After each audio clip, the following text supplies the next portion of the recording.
Patuloy na kampanya laban sa illegal recruitment sa bansa. Yan ang ating pag-uusapan kasama si Department of Migrant Workers Undersecretary Bernard Olalia. Yusek, magandang tanghali po and welcome sa Bagong Pilipinas Ngayon. Magandang tanghali po Ma'am Nina at kay Ma'am Eunice at sa mga nanonood po sa inyong programa. Sir, malaking balita yung nangyayari ngayon na illegal recruitment dyan po sa Milan, Italy. Magpapadala raw po kayo ng fact-finding team, ang DMW, para imbestigahan ito. Ano po ang detalye dito, Yusek? Tama po kayo Ma'am. Unang-una, tayo po ay naatasan ng ating Department of Migrant Workers o IC Secretary Hans Kapdak na bumuo ng isang team, yung fact-finding team natin na papupuntahin po natin sa Italy para po mag-conduct ng investigation at kumalap ng mga testimonya gawa po ng mga biktima ng illegal recruitment. Yung pong modus operandi nila, meron pong isang ahensya na hindi lisensyadong mag-recruit ang nandoon po sa Italy at sila po ay nag-offer na mabibigyan ng job opportunities yung mga kamag-anak na mga nagtatrabaho na sa Italy. At sila po ay sumingil ng 3,000 euros sa bawat relative dito sa Pilipinas na papupuntahin nila sa Italy. At nang kumuha nga ng work permit dito sa ating visa center, yung mga kamag-anak nila, hindi po nakakuha dahil peke yung mga dokumento. Maliban po sa peke, ay hindi nga po lisensyado at wala pong job opportunities na nag-aantay doon. So malinaw po na illegal recruitment at human trafficking po ito. Kaya tayo po ay tutulong upang mabigyan ng hustisya yung mga OFWs natin na niloko, makuha po yung kanilang ibinigay na pera at masampahan ng kaukulang kaso dito at doon po sa Italy.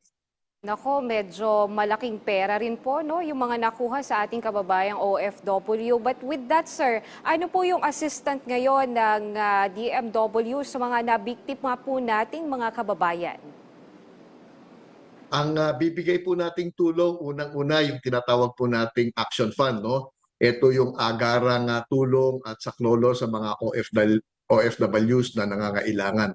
Meron po kaming pondo rito na nakabudget at pangunahin dito yung legal assistance na tinatawag.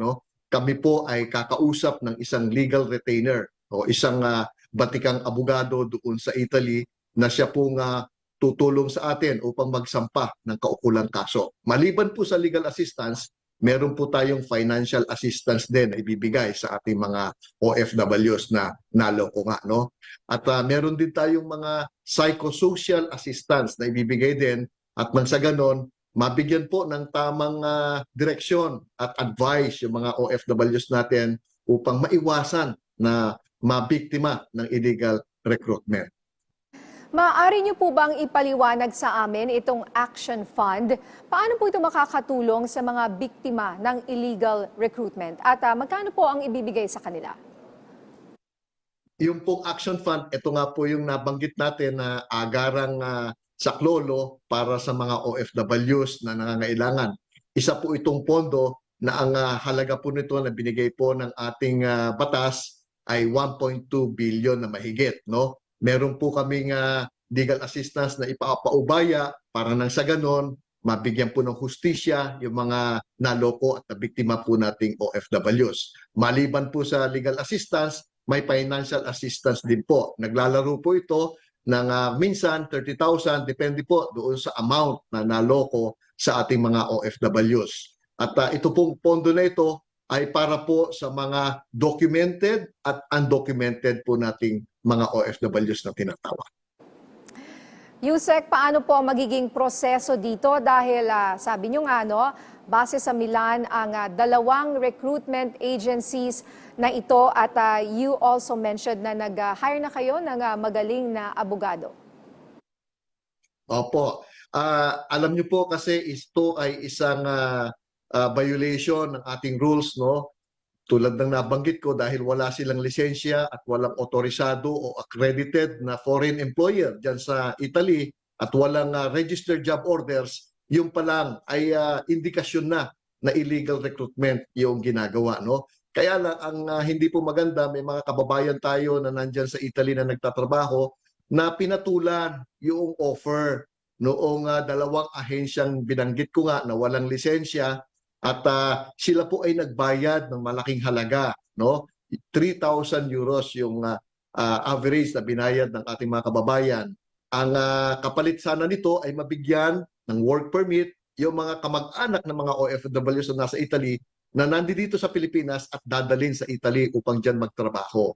Sa kasamaang palad, peke yung mga dokumentong naibigay at hindi nga po otorisado kaya po na-deny. No? Matagal na po nating inaabiso sa ating mga kababayan na huwag pong papatol sa mga ganitong mga migration track. No? At tayo nga po ay makikipag-usap lalong-lalo na po sa DOJ na kasama po natin sa prevention ng illegal recruitment. Tayo rin po ay makikipag-usap sa DFA kasi meron po tayong embahada at konsulada dyan po sa nabanggit na lugar. Makikipagtulungan po tayo upang makalap natin ng husto yung ebidensya na ating itutulak nang sa ganon magkaroon po ng airtight case laban po sa mga illegal recruiters. Sir, ano naman po yung ating mga programa, particular na nga po ng Migrant Workers Department para sa kampanya para maiwasan po itong mga nabibiktima at ito nga pong illegal recruitment na online pa nangyayari? Bilang official na tahanan ng gobyerno, ang Department of Migrant Workers po or DMW ay naatasan na exclusive agency na mag-prevent, mag-protect at mag-promote ng mga interest ng ating OFWs, no? I-prevent po yung illegal recruitment at trafficking in persons. At meron po tayong dalawang track para maiwasan po yung illegal recruitment and trafficking, no? Yung preventive track at yung remedial track. Doon sa preventive track, tayo po ay nakikipag-ugnayan sa iba't ibang stakeholders sa industriya ng overseas employment nang sa ganon, mabigyan po ng tamang impormasyon lahat po ng mga kababayan nating OFWs na naghahangad na magtrabaho sa abroad. Ating pong nagbibigay tayo ng gabay kung ano ba yung proseso ng tamang deployment procedure. Kung paano niyo maiiwasan ng illegal recruitment, yung mga tinatawag nating red flags. Halimbawa, kapag kayo po ay nire-recruit ng isang ahensya na hindi rehistrado at hindi otorisado, ay sigurado, pihado, illegal recruiter po yan. Kapag kayo po ay binibigyan ng visa, for example, na hindi naman work visa kundi isang tourist visa o visit visa, ay delikado po yan kasi magiging biktima ulit kayo ng illegal recruitment. Maging papanuri po tayo, no? Yan po yung aming palaging nilalagay sa aming mga labor advisory. Doon naman po sa remedial, kapag po sa kasamaang palad may nabiktima, tayo po ay mismong nagbibigay ng legal assistance, kumukuha tayo ng mga affidavits at tumutulong po tayo magsampa ng kaukulang kaso laban po doon sa illegal recruiters. Nakikipagpulong din po tayo sa ating foreign counterparts. Kumukuha tayo ng mga abogado doon nang sa ganon may katuwang tayo sa pagsasampa at pagkuha po ng hustisya laban po sa mga illegal recruiters po. Sir, ito po mula sa media, no, kasamahan natin, mula po kay Ryan Lesigues ng PTV, may datos po ba ang DMW kung ilang Pinoy na po yung nabiktima dito sa Milan, Italy modus?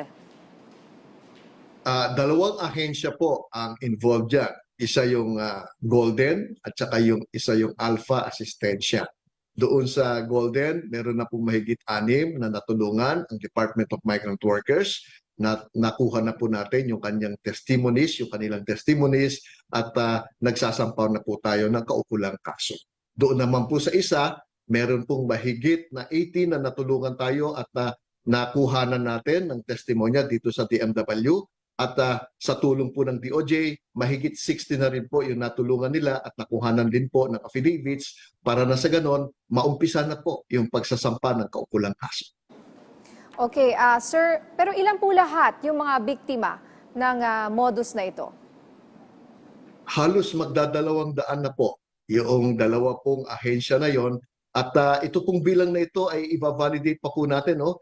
Kasi yung mga nakausap natin lamang ay yung mga OFWs pa dito sa ating bansa. Hindi pa po natin napupuntahan yung mga OFWs sa Italy na kung saan sila po yung mismong may kausap, no? Malalaman po natin pag tumulak na next week yung ating fact-finding team at nang sa ganon, makipag-ugnayan na sila doon sa mismong kumausap at nagbigay ng pera at nang malaman natin yung kabuuan ng bilang kung ilan po talaga yung nabiktima. Baka tumaas pa po yung bilang, sir. Sa mga nais humingi ng assistance, lalo na po sa pag-file ng kaso laban sa mga illegal recruiter, saan po sila maaaring tumawag o mag-email o saan sila pwedeng pumunta? Ang ating pong Department of Migrant Workers ay may isang dedicated office. Yung dating AIRTIP natin po, yung AIR natin na tinatawag na Anti-Illegal Recruitment Branch, ay ngayon ay Migrant Workers Protection Bureau na. Meron po kaming email, no? Ang email po namin ay yung airtipinfo, AIRTIPINFO @dmw.gov.ph. Maaari po silang mag-email doon sa binanggit ko, airtipinfo @dmw.gov.ph at 24/7 po. Meron pong sasagot at kami po ay magre-reply po sa inyo at nang sa ganon, makatulong po kami para maiwasan ninyo at mabigyan po ng hustisya yung mga naging biktima. Alright, sir. That's good news. Maaari na pong lumapit yung mga kababayan natin. Pero sa ibang usapin po, Yusek, ano po yung mga bansa na may alok ngayon na trabaho? Ito, good news po para sa mga Pinoy workers at saang industriya po ba ito? Nako, napakarami po tayong job opportunities abroad pag pinag-uusapan po yung overseas opportunities, no? Kaya ang amin pong palaging advice sa mga kababayan po natin na nagnanais magtrabaho abroad, pumunta po kayo doon sa DMW website, yung dmw.gov.ph, no? At makikita po ninyo yung mga countries of destination at napakarami pong job orders na available para nang sa ganon maiwasan po ninyo na maging biktima kayo ng illegal recruitment, no? Sa Middle East, meron po tayong mga construction workers na nangangailangan din, no? Doon po sa European destination countries natin, nandyan po ang Hungary, nandyan po ang Croatia, nandyan po ang UK, nandyan po ang Canada, at napakarami pong mga sektor tulad ng sa healthcare, yung mga caregivers at nurses po natin, sa service at manufacturing industries, meron din po yan. Dito pa sa Asia, meron po kami nung sa Korea na kung saan factories naman ang hinahanap tulad din po ng sa Taiwan, no? Sa Japan, nako, marami pong nangangailangan ng healthcare diyan at caregivers at mga professionals and skilled workers. Nandoon din po sa website ng Department of Migrant Workers yung mga available job orders at nandoon din yung katuwang natin ng mga ethical recruitment agencies na kung saan nandoon ang kanilang contact numbers at yung place ng kanilang main office at branches para po mabisita ninyo at kayo ay makapagsumite ng mga dokumento para po sa pangangailangan ng inyong application. Okay, maraming salamat po sa inyong oras, Department of Migrant Workers Undersecretary Bernard Olalia.